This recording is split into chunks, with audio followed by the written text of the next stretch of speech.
kesempatannya dapat nonton duluan, dan momen apa yang menarik di tanggal 16 Januari nanti?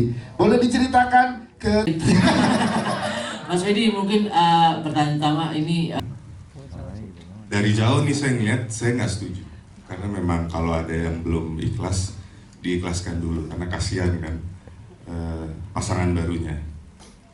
Tapi itu kalau dia nanya, kalau dia nggak nanya saya cuma lihat dari jauh aja karena orang berduka itu sangat kompleks.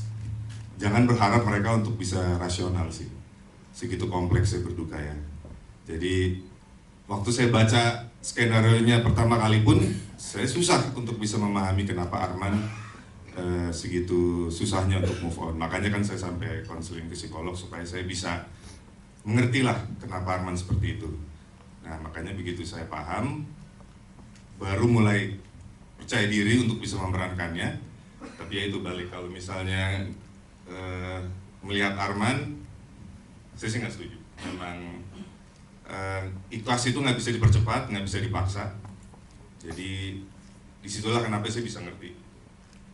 Yes, dan kalau untuk Mas Fedi masih lanjut apa yang seorang Mas Fedi perjuangkan untuk Arman, sehingga tadi ada diskusi panjang mengenai karakter ini bersama Buki. Jadi gini, pertama begitu saya memutuskan untuk konseling dengan psikolog, itu kan dapat informasi baru. Nah itu yang aku share ke Mbak Kay, Mbak Rati. Mbak, ini ternyata harus di-adjust karena ada yang berbeda nih di skenario sama informasi yang saya dapat. Gitu. Dan karena bagaimanapun aktor kan harus mengerti dan yakin sama karakter yang dia perankan ya. Jadi kalau saya belum bisa mengerti, ada penolakan gitu, saya diskusi dulu makanya, atau dicari titik tengahnya di mana oh ya udah itu masuk akal buat saya. Nah kalau buat yang waktu memakai cerita tadi, nah itu adegan itu saya belum sepenuhnya make sense gitu. Masa dia melakukan ini sih? Gitu, Ya. kan? Nah akhirnya makanya kita panggil Mas Acut buat nengahin.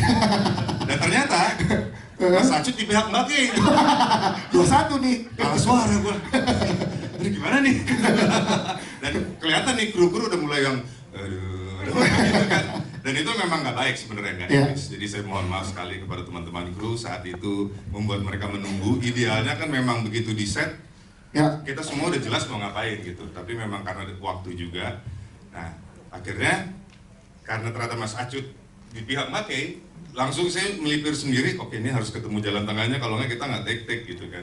Nah akhirnya ya adalah kayak kompromi kayak Mbak Kay, Mas Acut, oke saya ikutin di sini, tapi pacingnya itu saya nentuin. Oke. Ya. Timingnya kapan saya begini, saya nentuin. Mungkin bisa lama, mudah-mudahan bisa dimainin di editing.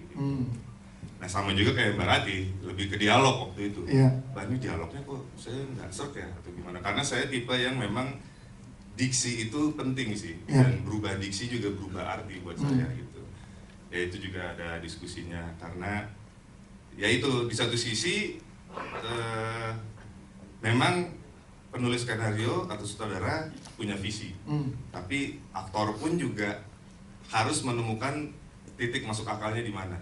Tapi bagaimanapun semua ini demi perfilman Indonesia, demi Yes. hasil yang Itu dia hasil kolaboratif yang luar biasa untuk kepentingan filmnya. Thank you Mas Fedi Nuril.